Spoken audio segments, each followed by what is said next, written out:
She is a flawless, older, beautiful coworker. A woman I had always admired from afar, but now, I was stirred to the core by a side of her I had never seen before. My name is Thomas Baker. I'm a 38-year-old bachelor, working as a corporate employee. I have been working at the electronics manufacturer I joined right out of college, and this year marks my 16th year. After 2 years at the company, I was offered a transfer to a regional branch, and for the past 15 years, I have been handling sales there. At the time, it was a small branch in terms of sales, but I managed to secure contracts with major clients, which greatly contributed to boosting the branch's sales performance. As a result, I was promoted to manager and returned to the head office. When I returned to the head office after receiving my transfer notice, I was greeted with a congratulatory mood by the general manager, who had become my immediate supervisor. "Thomas, congratulations on your promotion. It's quite an exceptional success story to become a manager at such a young age at the same time as you return to the head office. We look forward to your future contributions." "Thank you. If I could be blessed with such words of praise, it made all the hard work worthwhile." "Great. From now on, I will work even harder than ever." That's what I told myself. But 3 months later, I was unexpectedly consulted by the director. "We have decided to do a joint project between the sales department and the advertising department, and they want me to represent the sales department and work with the person in charge of the advertising department on the project. We're going to have a promotional event soon, and we like the sales department to participate as well, to present our products to the customers, along with selling them. By the way, we've already spoken to Jennifer, the manager of the advertising department." When the director said that, Jennifer, who was behind the director, stepped forward and said to me, "I look forward to working with you," bowing her head. Jennifer was the fastest rising section chief among the women at the headquarters, and was famous not only for her excellent work performance, but also for being one of the most beautiful women in the company. I too formally bowed my head to the director and Jennifer. "Of course, I'm happy to accept. I'm still inexperienced, but I'll do my best. I appreciate your understanding." Even as I bowed my head, my gaze was fixed on Jennifer. Oh, she hasn't changed a bit in 15 years. There was a reason why I was so conscious of her. Going back 16 years. I had just joined the company and was like a baby bird, not knowing what was right and what was left. The person appointed as my mentor was Jennifer, 7 years my senior. Jennifer, her family name Lewis due to her marriage at that time, was a full-fledged career woman and had always been called by her maiden name, Hill, in the company. Back then, she didn't hold any executive position, and because of her friendly nature, I used to call her by her first name. "Jennifer, how should I fill out this form?" No matter how trivial the matter, Jennifer, my senior, would explain it to me gently and carefully. "Here, I've compiled these notes. You can use them if you like. You catch on quick, so I think you'll remember it all in no time." With a smile, she handed me handwritten notes. With each of her considerate gestures, my heart would swell with warmth. Jennifer was 7 years older, but her skin and hair were youthful, making her look much younger than her actual age. With her dark brown glossy hair swaying, and her gentle eyes sparkling with an angelic smile, she appeared radiant. Gradually, I began to see Jennifer not just as my boss but as a woman, and my admiration for her grew stronger. But as mentioned before, she was married at that time. No matter how much I liked her, there was no chance of us being together. Either way, there's no way a newbie like me can match up to such a beautiful and capable woman. I should keep these feelings to myself. That's what I tried to tell myself. But about 10 months after joining the company, a female co-worker named Sarah confessed her feelings to me. Caught off guard by her sudden confession, I apologized to Sarah, saying I couldn't reciprocate her feelings. She was indeed an attractive woman, but the one I truly liked was none other than Jennifer. As soon as she was rejected by me, Sarah had a look of disapproval on her face. "Can you tell me why you're rejecting me? I appreciate your feelings, but the thing is, I have someone I like. Don't tell me it's Jennifer, your mentor. You seem pretty close to her." Caught on the spot, I hastily denied it, but Sarah smirked and said, "So you like older women," before walking away. I watched her walk away with a sense of unease, and my worst fear came true. A few days later, the rumor that I had a crush on Jennifer spread like wildfire within the company. I vividly remember how Jennifer suddenly became distant after those rumors presumably reached her ears. Our friendly banter from before had been replaced with strictly business-like conversations, and it was quite evident from her behavior that she was avoiding eye contact with me as much as possible. It's not like I had any intentions of getting involved with Jennifer, a married woman. But the sudden rift that this rumor created between us made her seem so distant, and I couldn't help but feel sad about it. Around the same time, an opportunity arose where the upper management was looking for a staff member willing to be assigned to a regional office. Since I joined the company with the intent to gain sales experience, this was an opportunity I couldn't pass up. Besides, now that my relationship with Jennifer is on the rocks, I thought I should accept the transfer even more so that I can get away from the head office. And so, after working in the regional office for 15 years, I returned to the headquarters, only to end up working with Jennifer again, who was now a division head. Fortunately, the 15 years had effectively erased the rumor of me having a crush on her. The turnover of employees had been quite significant, and I assumed that any such rumors would naturally fade away after a decade and a half. To my surprise, I learned that Jennifer had divorced her husband 8 years ago. But of course, it wasn't my place to ask her the reason for her divorce. Even now, I still felt nervous facing her after all these years, and I was trying my best to act composed. "For the promotional event, do you have any ideas, Jennifer?"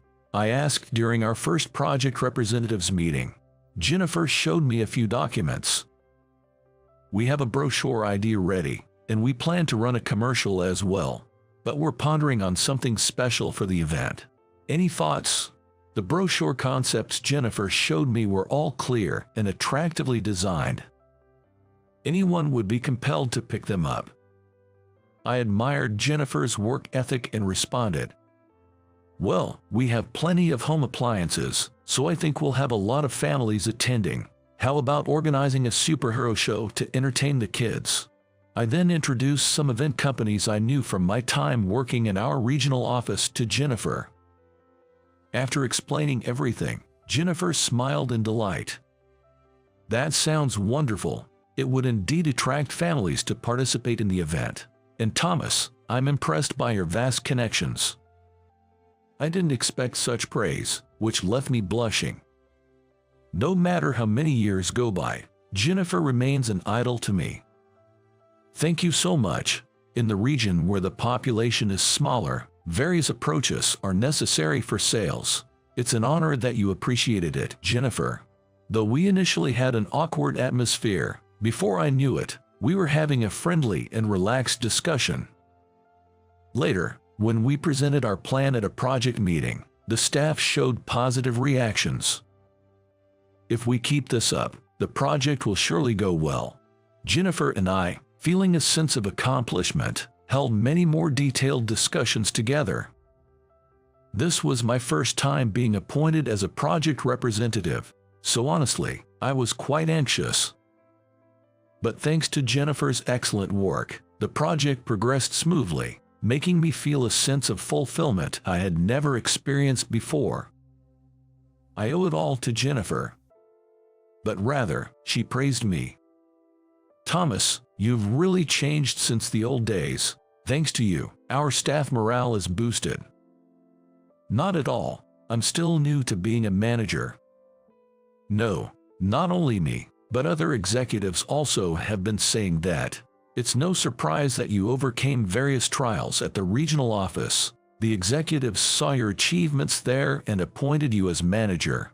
Please have confidence. Jennifer. I felt rewarded for my hard work when I heard her words. Indeed, as Jennifer said, my days in the regional office were full of hardships. But being recognized like this, it's more than I could ask for. Maybe I've finally become someone who can stand on equal footing with her, from when I was a fresh graduate who relied on her. I thanked her, feeling again that I loved her. But I can't repeat what happened 15 years ago. I don't want to bother her and ruin our current good relationship. If I love her, I should hide my feelings and remain a good business partner. Trying to maintain my rationality, I reassured myself of that, but then I was hit with an unexpected turn of events. A week before the internal project progress report, Jennifer fell ill with a cold and had to take a day off from work. Everyone was worried about her, including me, because she seldom takes a day off, but she messaged saying, "I'll be back to work the day after tomorrow. Sorry for the inconvenience." She also requested to review the materials for the project meeting if possible. Her apartment was conveniently located, and all the staff knew where it was since we had passed by it during our get-togethers. As I lived closest, I was tasked with handing over the documents at her doorstep after work.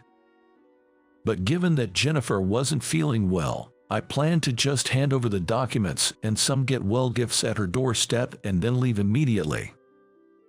As I headed to her apartment with the materials, I heard a weak voice over the intercom saying, "Come on in, please." Worried, I opened the door to find Jennifer, usually so strong, sitting in the hallway, her face flushed and breathing raggedly. Confronted with this unprecedented sight of my long-admired figure, I ran over to her in a rush. "Jennifer, are you okay? I'm sorry. It seems the fever came back all of a sudden." Seeing that Jennifer seemed to be in worse shape than I'd thought, I offered her my shoulder and led her to the bedroom. The moment she laid down on the bed, Jennifer suddenly started to cry, her tears falling heavily. "What's the matter?" I asked, and she managed to get words out between her sobs. "I'm sorry, I'm just so ashamed. I'm 7 years older than you, Thomas, and I'm the lead on the project, but I got sick right before an important presentation and caused everyone so much trouble. I feel like I'm failing as a leader." Being a serious and perfectionist person, Jennifer must be feeling weak due to her cold, blaming herself more than necessary. Seeing her in this state, my chest tightened, and before I knew it, I was holding her shoulder with both hands. "It's not a problem at all, and Jennifer, please don't deny yourself like that. For me, you've been my idol for the past 15 years. Hey." The moment Jennifer heard my confession, she opened her eyes wide in surprise. The feelings I've been trying to suppress all this time spilled out at once. There was no stopping me now. "I've liked you ever since we first met, Jennifer. Of course, I'm fully aware that 15 years ago I caused you a lot of trouble because of that. I'm really sorry for what happened then, but I've learned so much just from working with you, and it's made me incredibly happy. So Jennifer, please feel free to rely on me more. I might still have a long way to go, but I believe I've become more dependable than I used to be. I'm confident that I won't make any stupid mistakes. All of our colleagues admire your personality and abilities too." After pouring out my heart, I suddenly felt embarrassed. Letting go of Jennifer's shoulder, I pointed to a plastic bag on the table. "I'm sorry for having this conversation while you're not feeling well. I bought you some refreshments, so please enjoy them if you like. Please take care of yourself." Wait. Just as I was about to leave, Jennifer suddenly grabbed my arm. I hadn't expected her to stop me, and I turned back to her in surprise, unable to hide my confusion. Then, with teary eyes, she stared at me and slowly opened her mouth. "I can't forget because I like you too, Thomas." Now it was my turn to be surprised. Jennifer liked me. The shock was so great that I froze on the spot. Despite this, Jennifer revealed her feelings to me. I discovered my husband's affair and divorced him 8 years ago, but in reality, I had suspected his betrayal much earlier. But without solid evidence, I just couldn't bring myself to finalize the divorce. When I met you, Thomas, I was stuck in such a deadlock," said Jennifer. Upon hearing her reason for divorce, I felt a profound sympathy for her. At the same time, I felt an unbearable anger rising within me towards her ex-husband who had betrayed her. But Jennifer, the department head herself, continued her story calmly. "Oh, how much I was saved by your straightforwardness when you treated me earnestly at that time. Before I knew it, I had developed more than professional feelings for you, Thomas. But when rumors circulated in the office that I was in love with you, Jennifer, seeing your troubled face, I thought for sure that you have started disliking me." Well, actually, I was happy about the rumor, but even if we were just a married couple in name, I kept telling myself that I, as a married woman, shouldn't deprive you, a young man, of your future. Besides, you're 7 years younger than me, so even if you said you liked me, I convinced myself that it was just admiration for your boss, confused with affection. When I met you again, seeing your greatly matured figure after an extraordinary promotion, I felt that I, who was past my prime, was far from being your match. That's not true at all. Hearing Jennifer's words, I again grabbed her shoulder. Age doesn't matter, and being incompatible is preposterous. I have always been unable to forget about her. Even after 15 years of separation, my feelings for you never faded. I want to be with you forever. Oh, Thomas, thank you, I'm really happy. I too was savoring my happiness at the miracle of having shared my feelings with Jennifer. I wanted to hug her tight right now. But for the time being, she needs to rest well. I hate to leave, but I must say goodbye now. Staying here could worsen your cold. Whether she understood my intention or not, Jennifer showed an embarrassed expression. That sounds good. Let's continue this after my cold is cured and the project is completed. As soon as I left her apartment, I couldn't help but squat on the spot. Jennifer is worried because she's 7 years older, but her blushing earlier was as lovely as a young girl. At the same time as being thrilled by her cuteness, I was also basking in the afterglow of the happiness of becoming mutual lovers with such a wonderful woman. 2 days later, Jennifer had recovered, and the presentation went smoothly. As a result, our project achieved a great success. After that, Jennifer and I officially started dating and began calling each other by a term of endearment outside of work. Thanks to the high evaluation our project team received from the upper management, Jennifer and I have been working together a few more times. You could say that we are building a good relationship, both privately and professionally. There is no one else but her with whom I want to spend the rest of my life. With that conviction, a year into our relationship, I formally proposed to Jennifer. But here, again, she expressed her anxiety about our age difference. "I'm so happy, but are you really okay with me being older?" "It's fine," I reassured her as I held her close, whispering gently in her ear. Even though we were apart for 15 years, we both thought about each other, and our feelings are now even stronger. It's clear that age has nothing to do with it. Thomas, Jennifer's eyes teared up at my words. Yes, I also want to spend the rest of my life with you.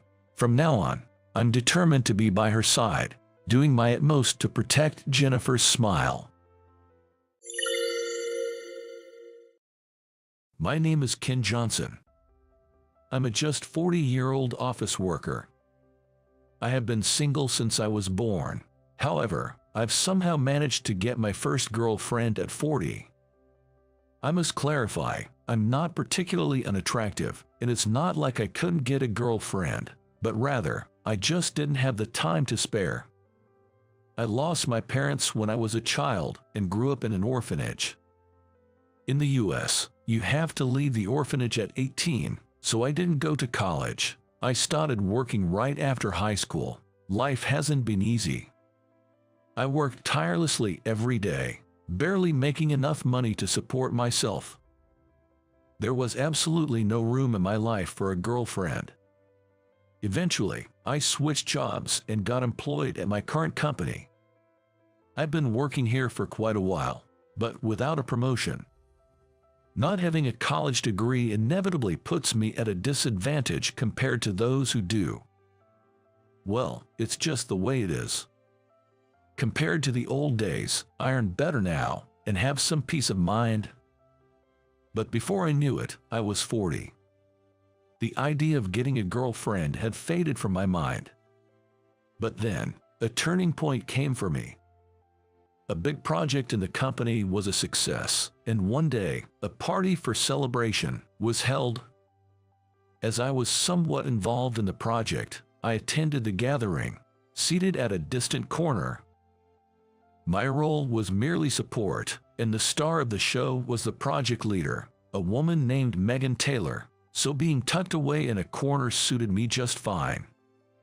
Megan was from my batch, but she's beautiful and thoughtful, and has the trust of her subordinates. Moreover, she comes from an affluent family, who made their fortune by dealing in high-end furniture. Despite us being from the same batch, our backgrounds couldn't be more different. She is indeed what you might call privileged. In fact, it's widely rumored that she's likely to get promoted soon due to her position as a project leader. I have conversed with her a few times since we are from the same batch, and I also think that she is fit to be in a position of power. She's surrounded by her subordinates, creating a lively atmosphere at the gathering. I was planning to pass the time watching her and occasionally chatting with the workmates who come to switch seats. "Oh, there you are, Ken." Amidst the winding down party, Megan approached. Her face was flushed, probably from drinking, and she seemed quite upbeat. Well, she is the guest of honor, after all. I was just offering support. It feels presumptuous to be lumped with you, the star of the show. What are you talking about? It would have been tough without your support. I didn't talk to you since you don't like drawing attention, but you were a star too. Megan pouted her lips, and I simply shrugged. I didn't feel like I worked that hard. Then Megan took the seat next to me and held out her smartphone. "I don't have your number, Ken." "That's because I didn't it to you." "Hey, give me your number." I was taken aback. What on earth is she talking about? Does she really want to exchange contact information with a middle-aged, average guy like me?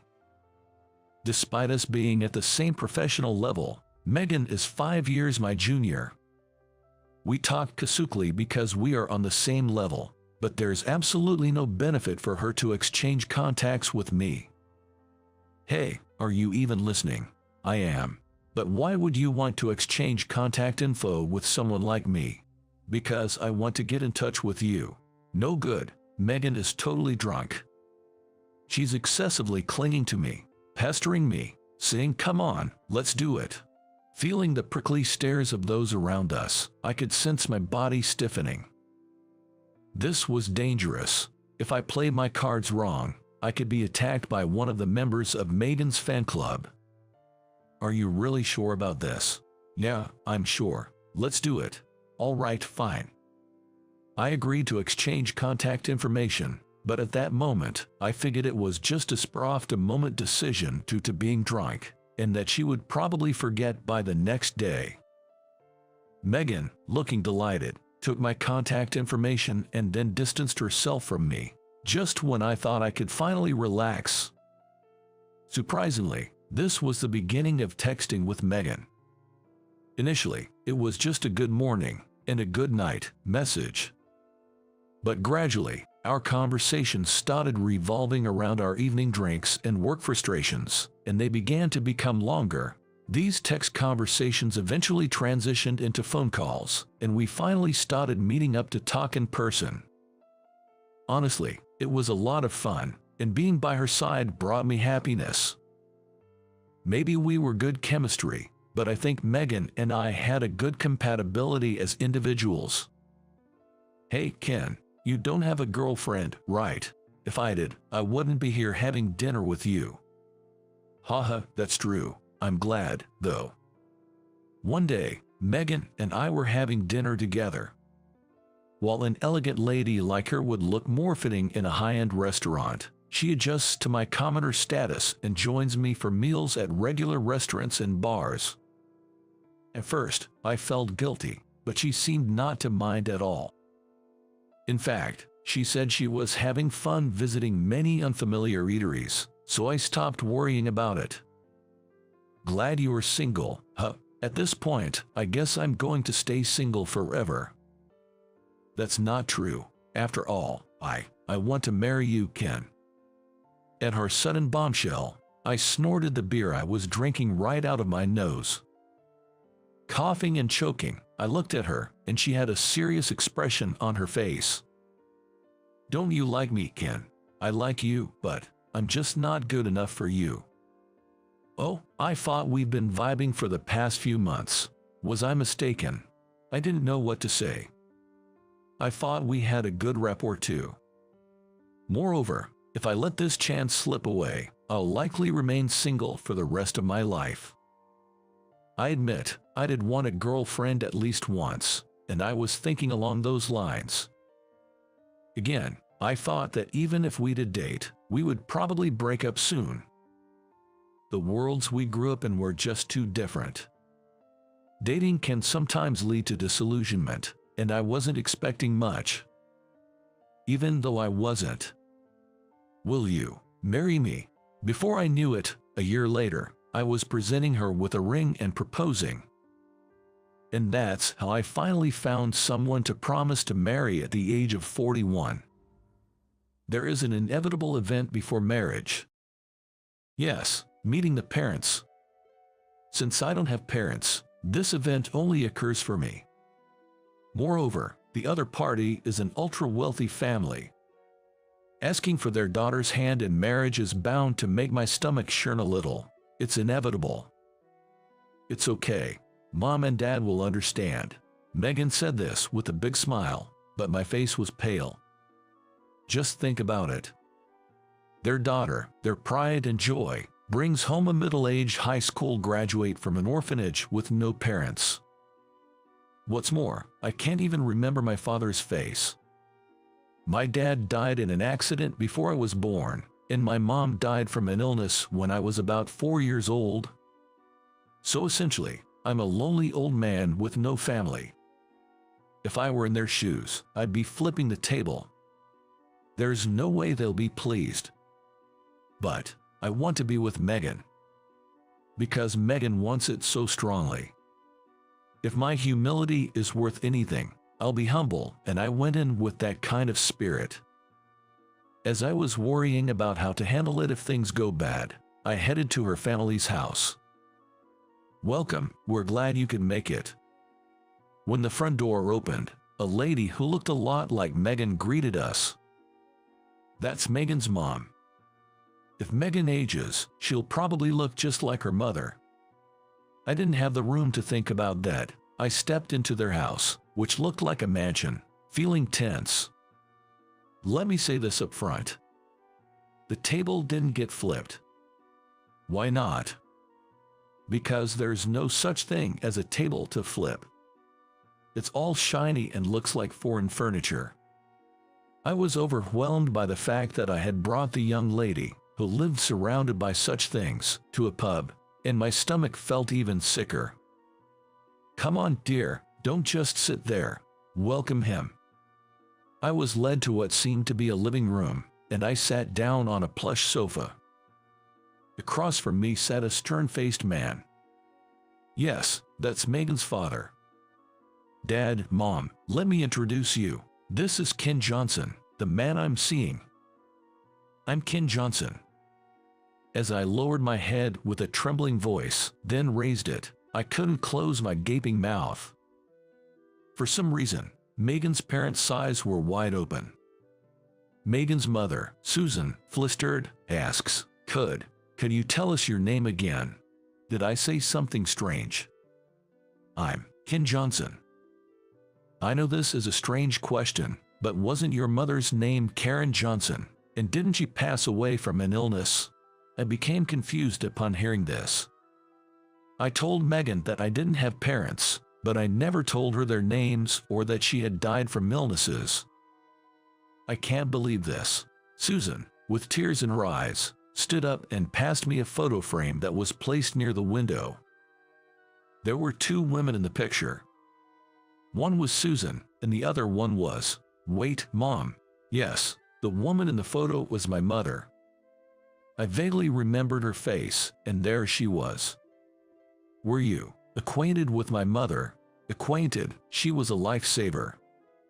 Susan said this as she dabbed at her eyes with a handkerchief and started to tell her story. She had a severe illness in the past and was hospitalized at a major hospital. She might not live very long.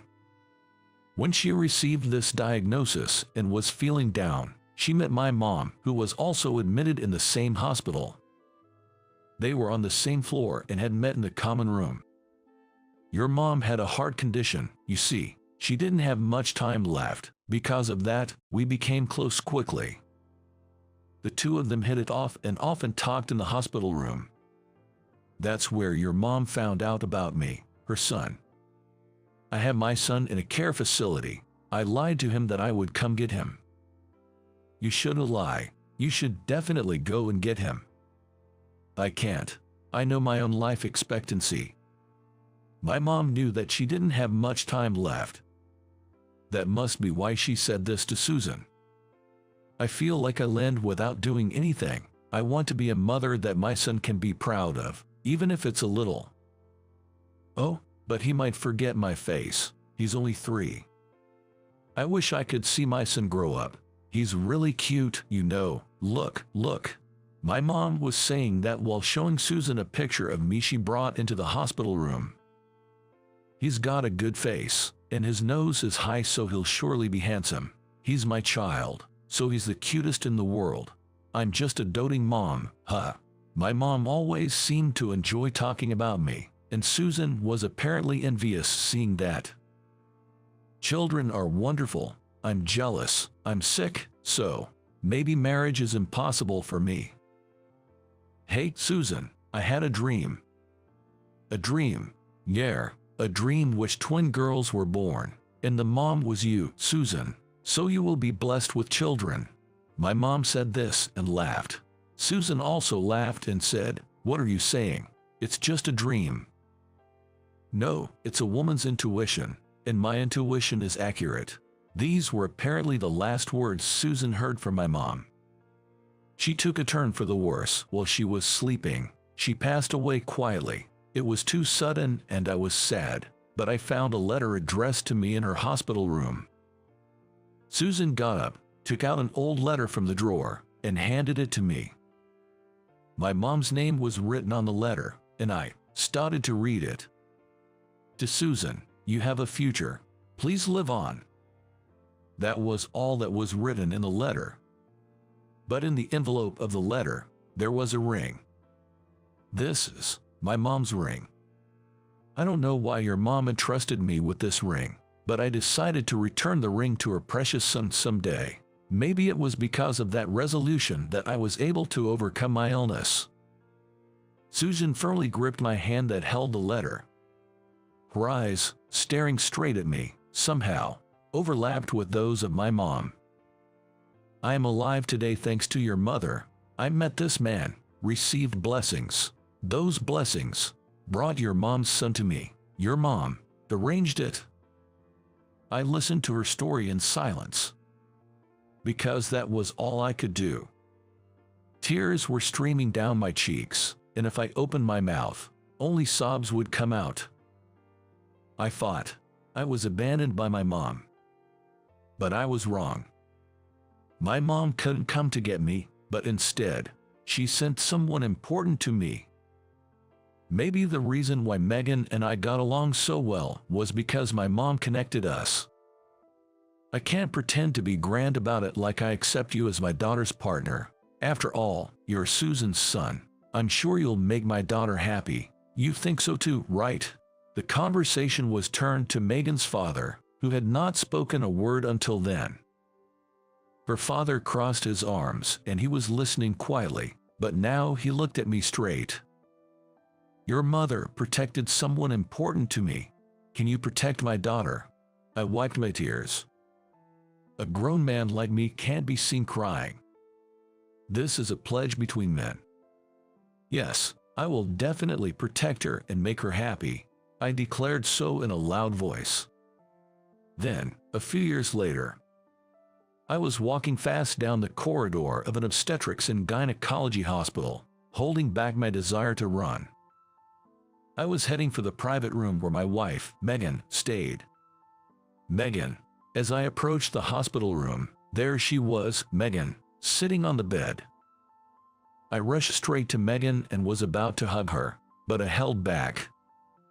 She had just finished giving birth. I couldn't be reckless. You've done really well. Thank you, Megan. Oh, come on. How can you cry before you've even met the children? Look, they're waiting for their dad. I walked towards the two baby beds at the end of Megan's gaze. There, adorable angels were sleeping. Holding the tiny hands of the children, I shed tears. Mom, I have properly received the baton you've passed. Interestingly, the children born between Megan and me were twin girls. How did you like it? Subscribe the channel and it encourages me to continue creating. I'll see you in the next video. My name is Robert Moore. I'm a 30-year-old working for a major food company. I've been working at the company for 8 years since I graduated from college. I work in the planning and sales department, but I'm just an average employee, not particularly outstanding, nor particularly lacking. Currently, I'm stationed at the company's headquarters, hoping to avoid a demotion and keep working as it is. I have a wife who I met during my college days, a classmate of mine. Her name is Grace. We got to know each other better because we were in the same economics seminar at the same university, and we got married right after graduating college. Grace didn't get a job after graduating because we got married, and she became a full-time housewife. We had expected to have a child right away after getting married, but there was no sign of it happening, even after several years. We both wanted a child quickly, but since we were still in our 20s, we hadn't seriously considered any fertility treatments. Grace has always been a good student, always more committed to her studies than me, and I secretly admired her for that. Unable to have a child after getting married, Grace seemed to have started studying for a professional certification. Perhaps she had time on her hands because she was a full-time housewife at home without children. And recently, Grace told me she had passed the Certified Public Tax Accountant exam. Robert, I've passed the CPDA exam. Well done, Grace. I'm proud of you. I congratulated Grace with a smile, but there was a possibility that my face may have been a bit tight. I'm just an ordinary white-collar worker without any position. Grace is a certified professional with a promising future. And with her planning to work as a CPDA, I began to worry about what would happen with our plans for a child. If Grace were to make good use of her qualification, earn more than me, excel socially, and have and raise a child, where would I stand? I felt anxious, thinking that I might not be needed anymore. As Grace was filled with enthusiasm after acquiring her certification, my feelings began to darken day by day. And our relationship with Grace became increasingly strained. Grace seemed not to understand why I was becoming distant. Robert, have you been feeling unwell recently? Grace often asked me with a puzzled look. But I couldn't bring myself to admit my feelings of inferiority to Grace, and I just resented my pathetic self. I began to come home late and spent more days drinking with my colleagues after work. Conversations with Grace at home became less frequent. I still loved Grace, but my petty male pride was undoubtedly straining our relationship. Grace seemed to be considering working as a CPDA since she had acquired the certification. And I broached the topic of divorce with Grace. Our conversations had ceased, and our relationship had become uncomfortable, so Grace agreed to the divorce quite easily. Perhaps Grace also felt guilty about not being able to have a child, or so I thought.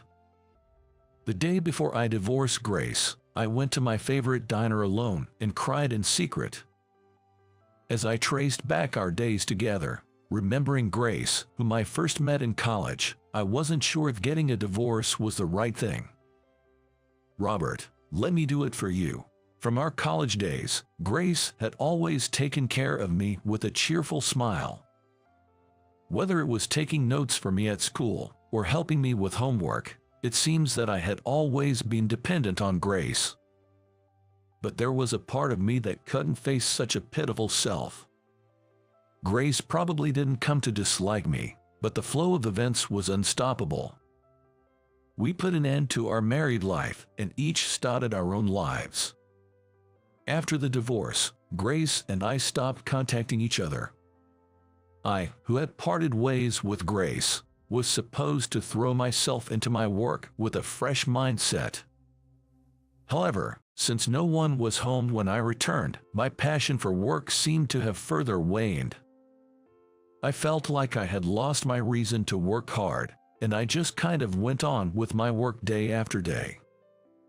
It's not that I hated my job, but I didn't find it particularly rewarding, and naturally, my performance didn't improve.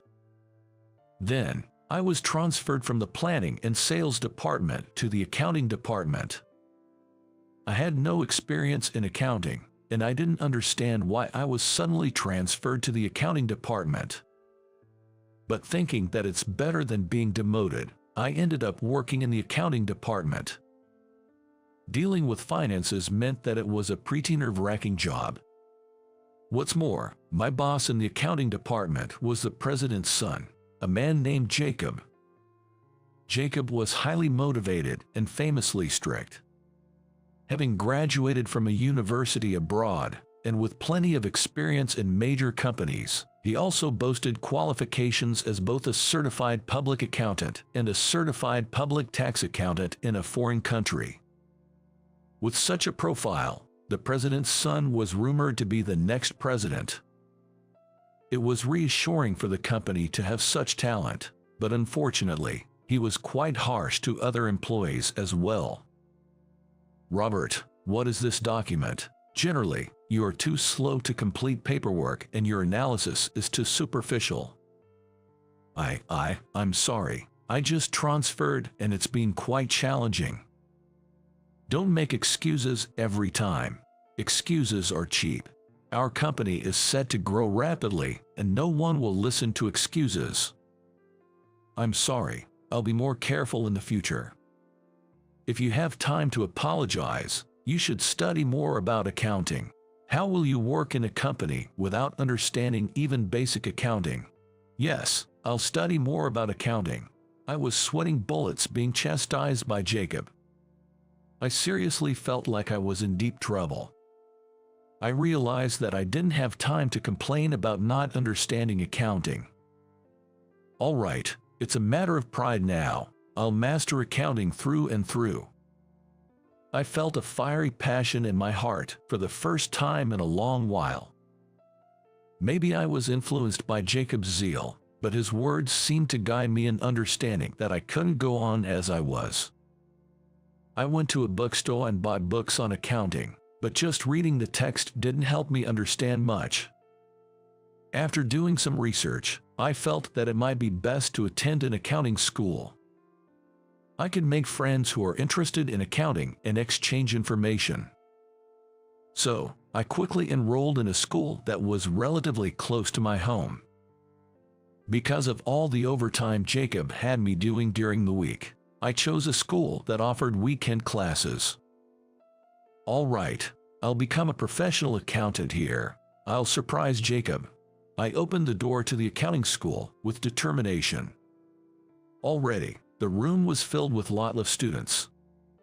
Seeing this scene made me reminisce about my student days, and my heart soared for the first time in a while. It made me nostalgically remember my youthful days. Looking back on my student days, my memories were filled with Grace. Come to think of it, Grace was always there by my side.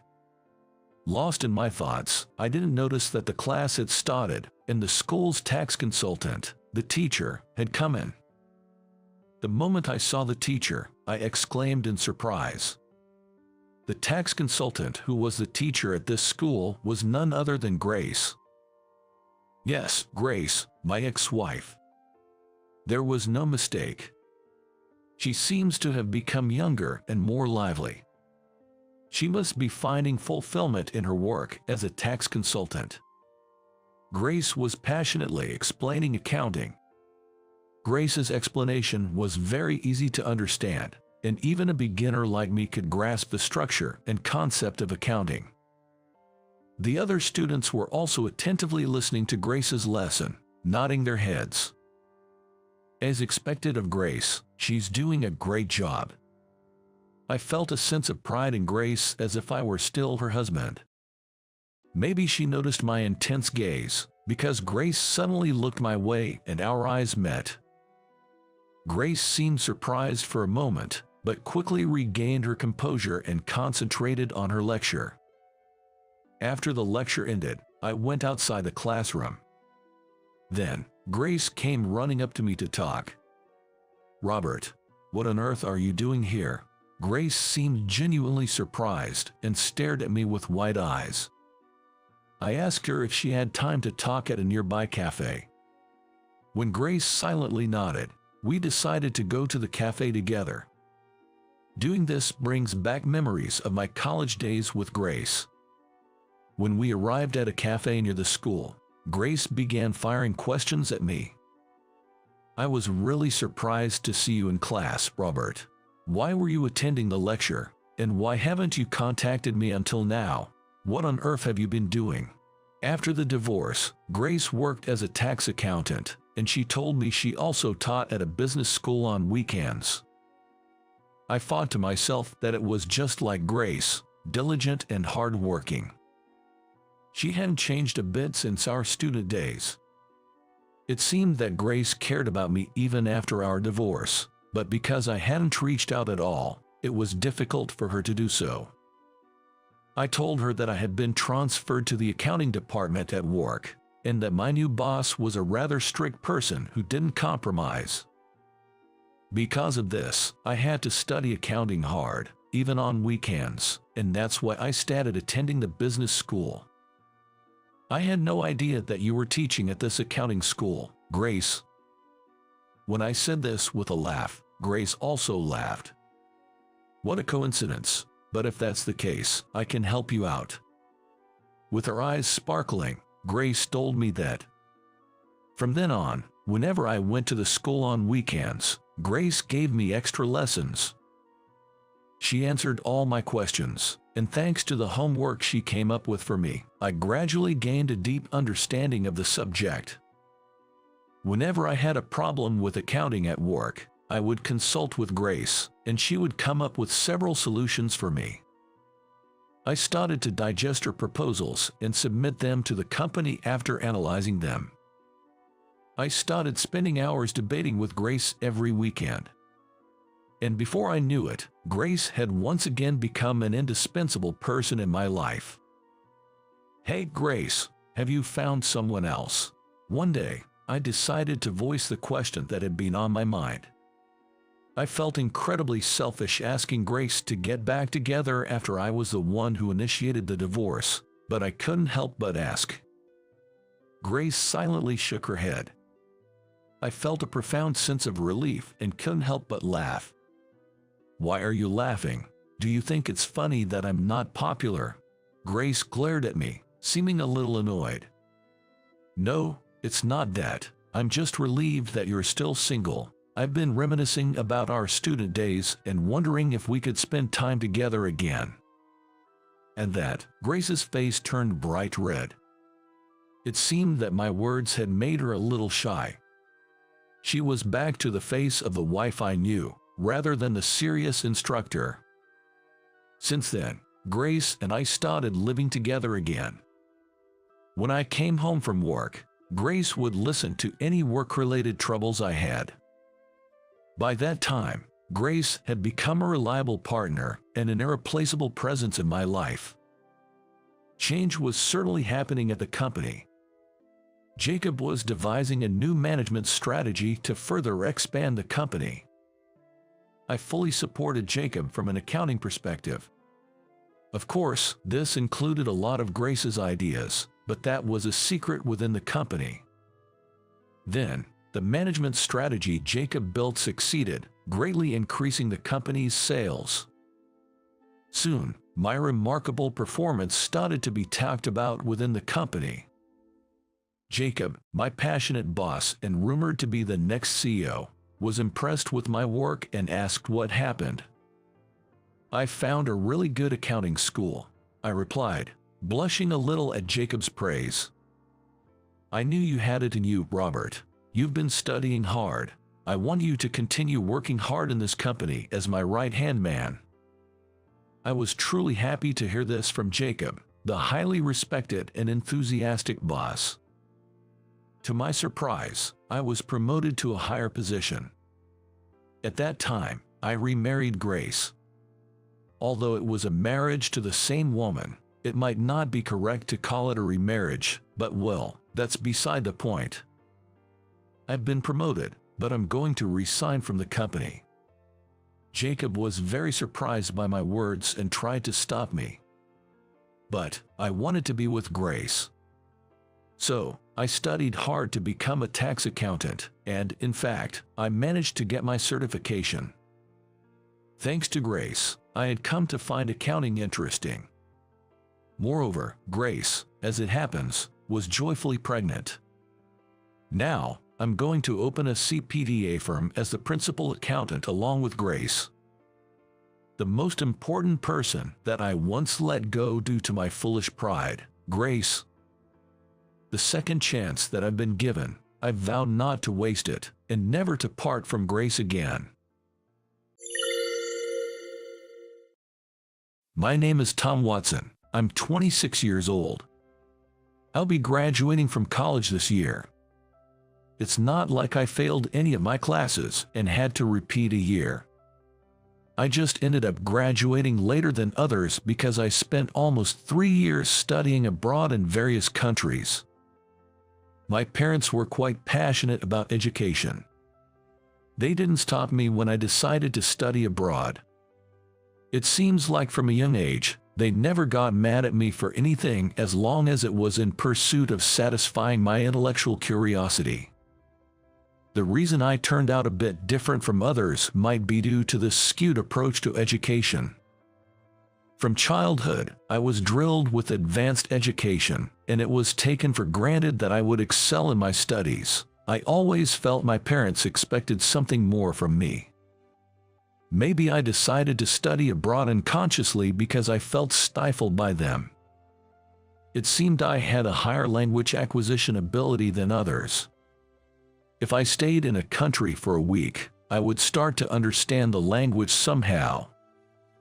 The sign that I could start speaking was when I began to dream in that language. The moment my dreams were no longer in Japanese, I would start speaking the language of that country. In this way, I learned to speak more than 5 languages. I really wanted to study more at universities abroad, but a situation occurred where I couldn't. My father passed away suddenly. I managed to return home in time for his funeral. On the night when my father's funeral rites were properly completed, my mother and I had a little drink together. Apart from New Year's drink, this was probably the first time I'd seen my mother drink alcohol. With my graduation looming, my mother looked at me seriously and said, You are free to live your life as you wish." I was surprised by her unexpected words. I thought she agreed with my father's teaching to stand at the top of Japan as an elite. It seems my mother was considering my situation in her own way. Even though I went to study abroad of my own accord after high school, I was merely walking on the path my father had laid out for me. Suddenly, having the path in front of me removed and being told to do what I like, I became confused. As a result, I couldn't make a decision about finding a job, and now I've become a jobless. Every day, I think about the meaning of living as you like that my mother mentioned, but I don't understand it at all. I don't know what I want to do or what I want to be. And my mother just quietly watches over me. It seems like the world was patiently waiting for me to make a step forward with my own will. Then, one day, I found a sign. It was when I went to buy a sandwich at the convenience store in the neighborhood. There was a staff wanted sign on the glass next to the entrance. Apparently, the older lady who was always there during the day retired. I noticed she hadn't been around lately. I never experienced working part-time, idly watched the movements of the store clerks from the entrance. It looked somehow fun. Maybe a job where you say thank you to people could be a wonderful job. That's how I felt. My mother's words crossed my mind. It's okay to fail, give it a shot. With that in mind, I decided to walk into the convenience store. When I mentioned the staff wanted sign at the counter, the manager came out from the back. He looked to be about 50, with a gentle and calm demeanor.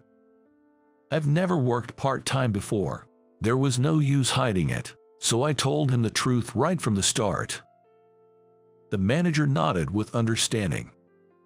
He seemed to think I was a shut-in with no job, always aimlessly wandering around during the day. "It's good that you've decided to work.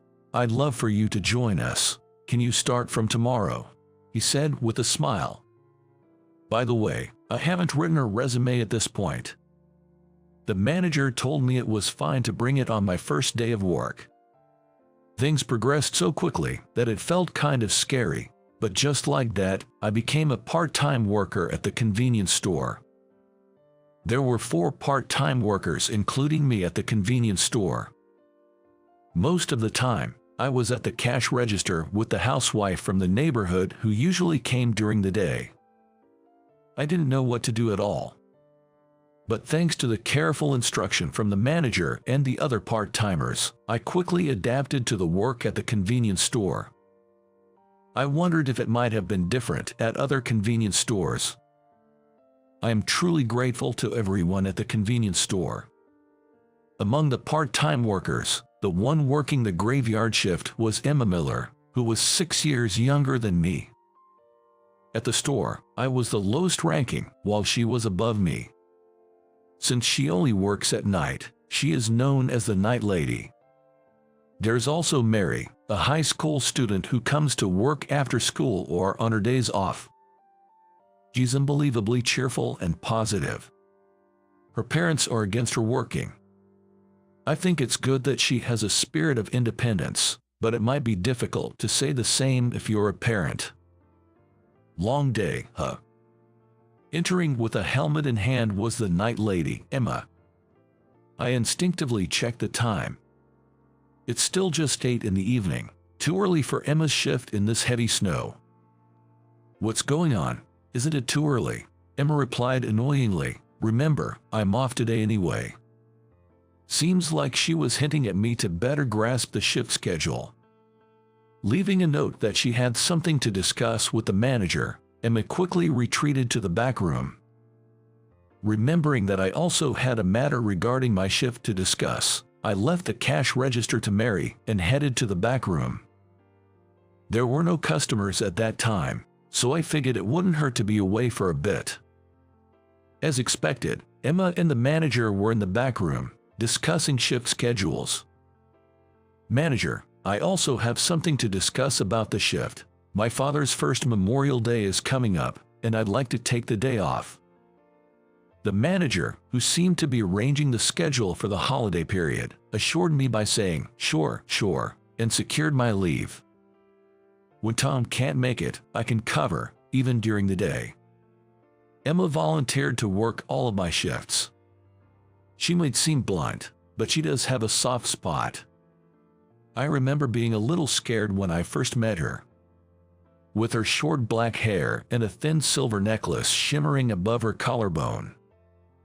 Her beloved vehicle was a DX125. She was a veteran part-time worker at this convenience store. I bowed my head and thanked Emma.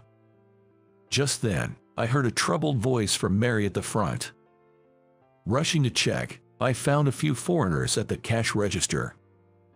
Mary was trying to communicate in English, but they seemed to be French speakers, not proficient in English nor Japanese. Both sides were stuck due to the language barrier. "Mary, let me take over," I said, replacing her. Turns out, they were French tourists who were not good with Japanese or English. I lived in France for a while, so I am rather proficient in French. The customers seemed relieved to find someone who could speak their language. After helping the French customers, I turned to the entrance of the back room and saw Mary looking dumbfounded. "Tom, you're amazing. Can you speak French?" Her admiring gaze made me feel a little embarrassed. Then came a barrage of questions. About how many languages I can speak, where I graduated from, and etc. "That's impressive. So you have study abroad experience. I dream of touring museums all over the world," she said, striking a determined pose. "I need to work on my foreign languages." The wonderful thing about her is her resilience. She turns failures into learning experiences. As I watched her smiling, I thought it was a great quality. The next day, Emma, who usually worked the late night shift, showed up a bit early. She beckoned me from the back room. "Tom, can you come here for a moment?" For a moment, I was worried I was about to be mugged, but that wasn't the case at all. "Hey Tom, would you mind teaching me a foreign language?" At this sudden request, I let out a surprised, "Huh." Emma began to plead earnestly, her hands folded in front of her. "I have a dream of going on an international tour, and I've been saving up for it. Communication is key when you're abroad, right? I didn't go to college and I never properly studied a foreign language." Emma says she's always struggled with studying. She mentioned that last night, after seeing me handle a French customer, she realized the importance of knowing a language. When you can speak the local language, you feel so much closer to the people there. "I want to be like you, Tom." How could I feel bad about that? As long as it's within my knowledge, I can teach you basic conversation. So I decided to accept Emma's request. This is how I became Emma's exclusive foreign language tutor. We managed our schedules, and I started teaching her foreign languages, one after another. "So, where are you planning to go first?" "I'm thinking of touring Europe." Saying so, Emma opened a website of a company that organizes international tours. She really wanted to buy a big motorcycle and travel on her own, but she lamented that it was financially challenging. The website showed videos of motorcycles speeding down winding roads nestled between mountains. It seemed exhilarating and rather enjoyable. Emma's eyes sparkled as she watched the video, and I found myself slightly envious. "Let's start with German and English, then." When I said that, Emma nodded solemnly. "It seems I'll be the superior one in the realm of foreign languages." The roles are reversed, and it somehow makes me feel proud. But then a serious problem cropped up as we began our study sessions. Emma is quite sharp and quick to understand. The problem was on my end. I was terrible at teaching. I had no idea how hard it was to convey something I understood to someone who didn't. I had an intuitive approach to learning languages, and I couldn't answer Emma's logical questions. Every time we studied, Emma would get frustrated and shout, "Explain it so I can understand." That's when our mediator, Mary, would step in. Tom is naturally gifted. It can be helped, but teaching someone something is also a great learning opportunity for yourself. Even when we were arguing and the atmosphere was tense, things would soften when Mary stepped in. She was truly a blessing. As we continued with our study sessions, I realized how out of sync I was with others. I had assumed that what I could do was something anyone could do. Maybe that's why I never made any friends. I realized how arrogant I had been, and I felt terrible, probably the worst I've ever felt. When I confessed my troubles to Emma, her reaction left me somewhat disappointed. "What, you're upset about that? Isn't that just a part of who you, Tom, are? It's not a big deal, really." She was so blunt that it made me feel stupid for being upset. Interestingly, no matter how much Emma and I argued, we would always be on good terms the next day. We seemed to get along in the strangest of ways.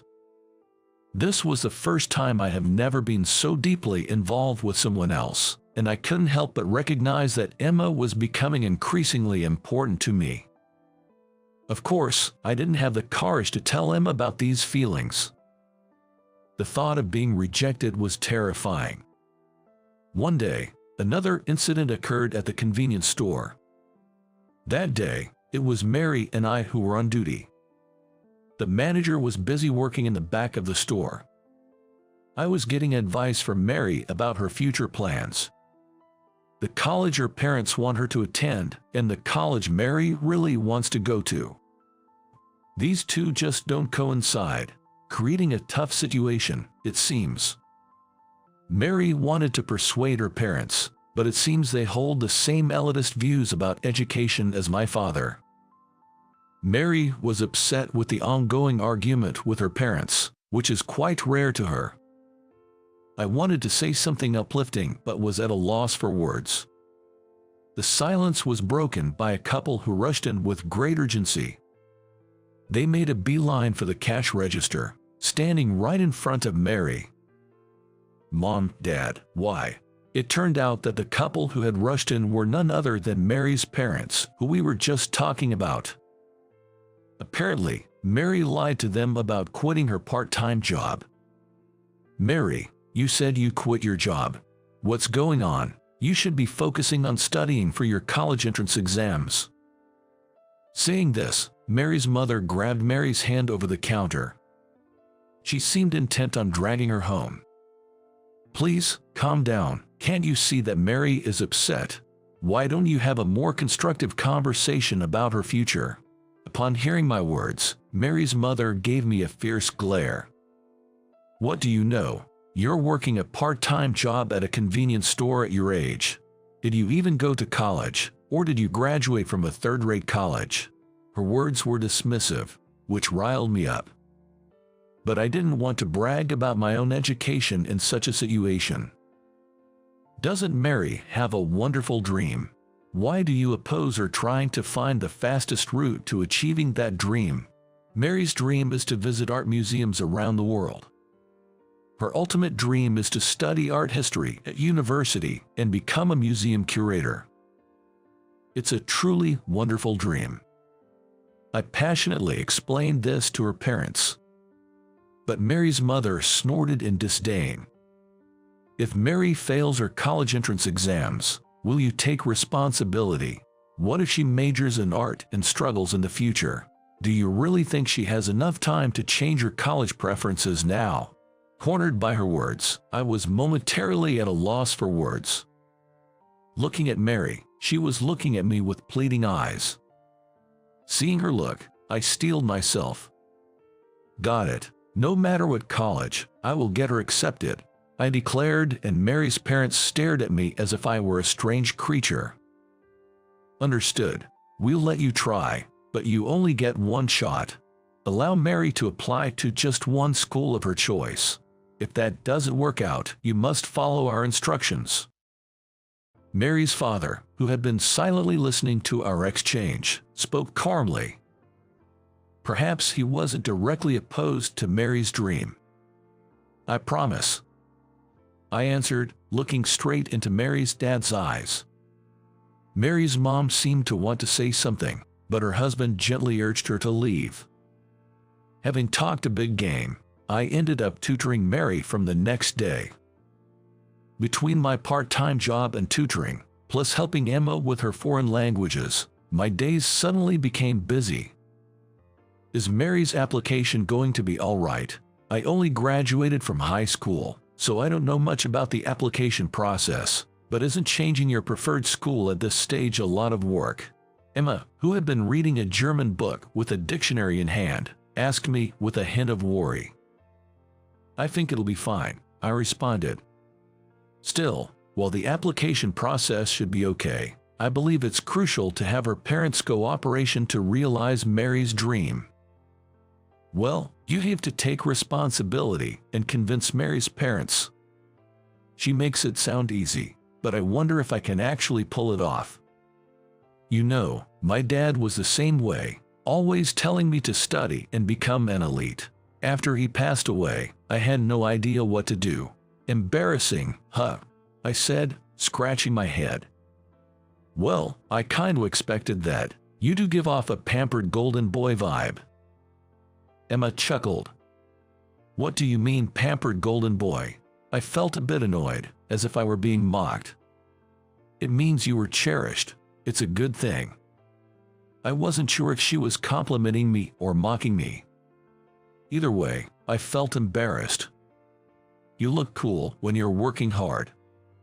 Her comment made me even more embarrassed, and I hid my face behind the magazine I was reading. Seeing my reaction, Emma chuckled again.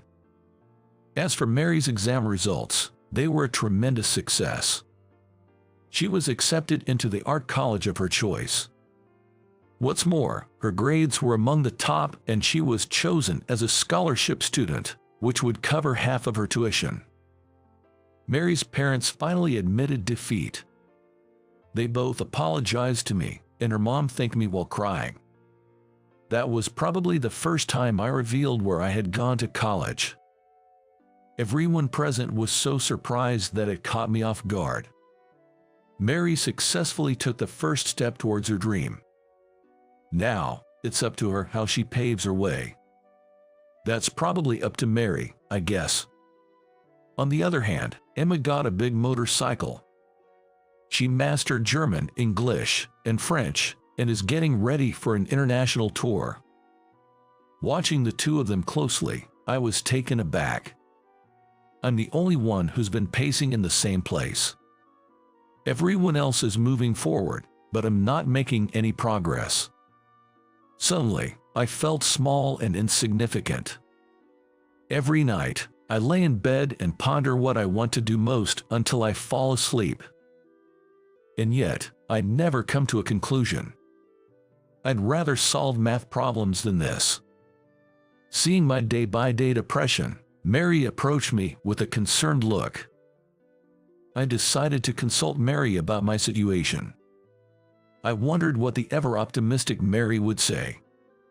Nervously, I awaited her response. Why does it have to be about what you want to do, rather than who you want to be with? I think that's what they mean when they say revelation. It's not about what I want to do, but who I want to be with. Being with that person might be what I truly want. I felt like I'd arrived at an incredible answer. Good evening. As usual, Emma, the night lady, arrived for work. Seeing Emma, I was struck by a sudden realization. On impulse, I called out to her. Can I ride on the back of your bike? I want to be with you." Suddenly confessing, Mary let out a surprised squeal. Emma looked bewildered. Her eyes were wide with surprise. I'm not sure if you understood. This isn't an invitation for a road trip. I like you and I want to be with you." As Emma froze with a bewildered look on her face, I attempted to explain myself more clearly, but was stopped by Mary. She scolded me harshly later for lacking delicacy. Emma sighed lightly and gave a wry smile. "It's fine to be together, but work on being able to ride your own bike." That was Emma's response. The tips of her ears peeking out from her short hair were bright red. "I'll do my best," I promised, scratching my head. "Handle it with care." That's me, getting onto Emma's beloved bike. At the convenience store parking lot, she asked if I wanted to give it a go. Without thinking, I blurted out, "Really? Is it okay?" Straddling Emma's bike, I revved the engine. Experiencing its vibration for the first time, I was fascinated by its power. I'll enroll in driving school tomorrow. I was all fired up from riding a big bike for the first time. I couldn't wait to control a motorcycle all by myself. "Ah, see, you've found what you most want to do now." Mary, triumphant as if her theory had been proven right, was smiling. I had to admit, she was spot on. Change your perspective, and a new scenery comes into view. When you hit a wall, think of another way around. It's a simple thing, but I found it challenging. 2 years later, Mary began touring art museums around the world while studying art history in college. She said she was investing all the money she saved from her part-time job into her future. As for me, I kept reliving that vibration. In the midst of landscapes I'd never seen before, all I could hear was the sound of my motorcycle's engine and the noise of the wind. Emma led the way.